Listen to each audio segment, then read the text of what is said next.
Hey everybody, I am back with a quick video. A lot of you guys asked me why or even how I get my glitter vinyl decals for shirts and things like this, and why do I do it the way that I do it. So for the smaller one, the birthday girl, because she was a kid, I was able to do a print and cut, which makes it a whole lot easier.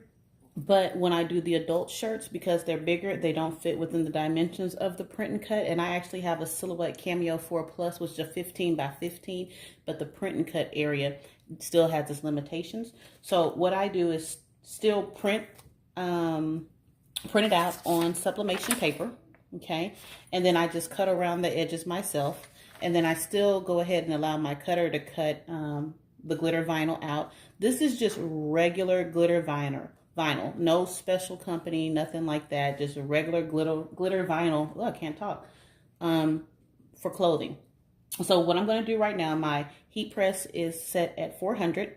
I'm probably going to count out maybe 15 seconds, and then I'm going to pull back the transfer and then let it cool. So we'll go ahead and just go do that now.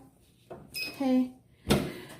So do excuse if you hear my son in the background. We have at-home school, online school, or remote learning. If you do hear anything, or my puppy. So I apologize in advance. So that should be good enough. Let me see. All right. Yeah, that's good enough. Okay, so as you can see. Now the thing is, when you get ready to pull it, it's going to be flimsy and everything because it's hot. I usually let this cool down. I don't go straight to pulling it off like I am right now, but just for the sake of making this video faster and not longer, because apparently you guys like fast and straight to the point. So I'll give you what you want. Boom, there we go.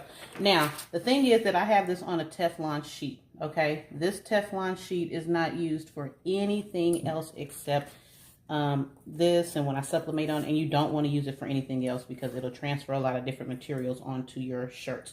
Okay, so what I'm going to do is let this cool down, and I'll come back for the next step. Okay, everybody, we are back. It has cooled down. The reason you want to do that is just give it time to get back to its regular form, and then you're going to go in and place, and it also stops bubbles from coming in, amongst other things.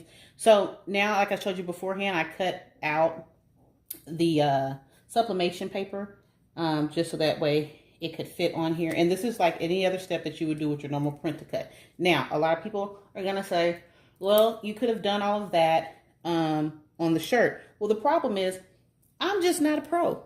Okay, and I have made a couple of mistakes beforehand where I'm doing this and I have the glitter on the shirt and I go to put the transfer on and it shifts, or maybe sometimes I don't line it up correctly because I can't see it. This way, even if it happens, it's not on the shirt, it's on the Teflon. So then when I go to put this on, it's a clean transfer. It looks as though, you know, there were no errors. Even if it were, it's left on the Teflon sheet. Okay, so now for this particular step, we're going to do it like anything else. I don't know how everybody else do it, but I do everything between 60 to 90 seconds. Some people say 90 is too long. That's your prerogative. Take what you want, leave what you don't. So I'm going to go ahead, 400, firm press, 65 seconds is what I'm going to do this one at, and then I'll come back once the timer is done. Okay, everybody, we are back with about 4 seconds left, and okay, the heat press I use is a Pro World 16 by 20 heat press. Okay, so hopefully you guys can see this. And there we go. So now what we're going to do is it's pressed, it's great, it's good to go.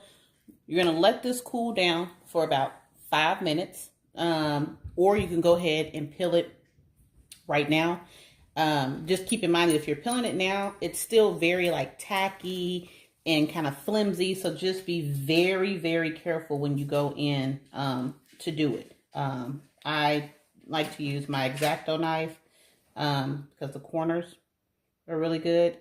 And then just start from the corner and pull back. But what I'm going to do is let it cool down, come back, show you guys how I take it off, and then we'll get ready to put it onto a shirt. Hey everybody, we are back. It has cooled down. So now it is going to be easier to just go ahead and pick up. I like to just loosen up some of the edges, especially where they're going to lift right here, over here. Okay.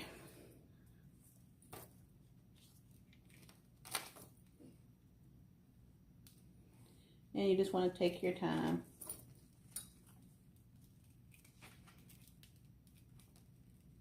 Now, some people do their designs where they don't have the shape that goes around.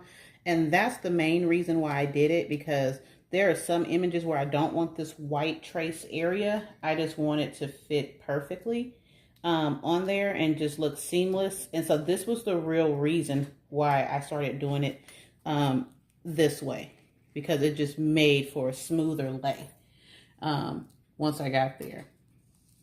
Okay. And I also just don't recommend doing the pilling part right up under the heat press because the bottom is still hot. Then you have the heat coming from the top. All right. And just like that, we're getting it done. Okay.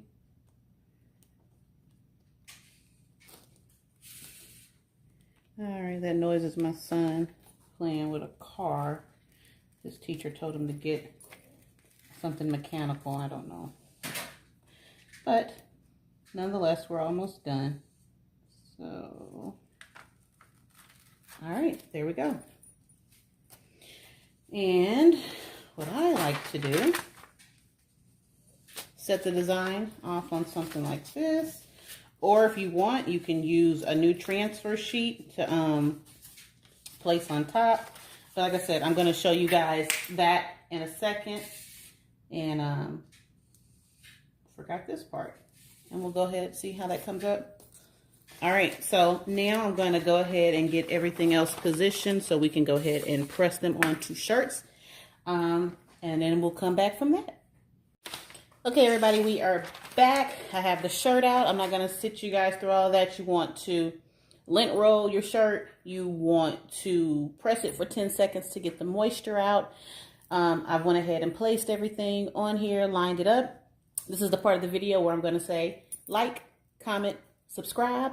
Let me know if you like these videos. I like to keep them short and sweet. No need for me to get into all the fine details. Just show you what you want to see and keep it moving. All right, so now that everything is lined up, I'm going to take my butcher paper, lay it on top, and then I'm going to give this a press for about 15 seconds. I'm at 400. 1, 2, 3, 4, 5. All of the items will be listed in the description box below, everything that I use. If you have any questions, let me know.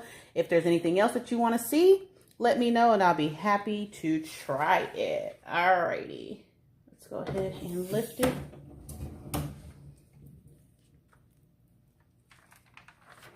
And there we have it. Good to go. Alrighty, so now I have to churn out the rest of these for the birthday girl because I have to get there really quick. All right, thank you guys for watching. Anything else that you see on the Facebook and you want a video on it or a tutorial, just let me know. Thank you so much for watching. Bye.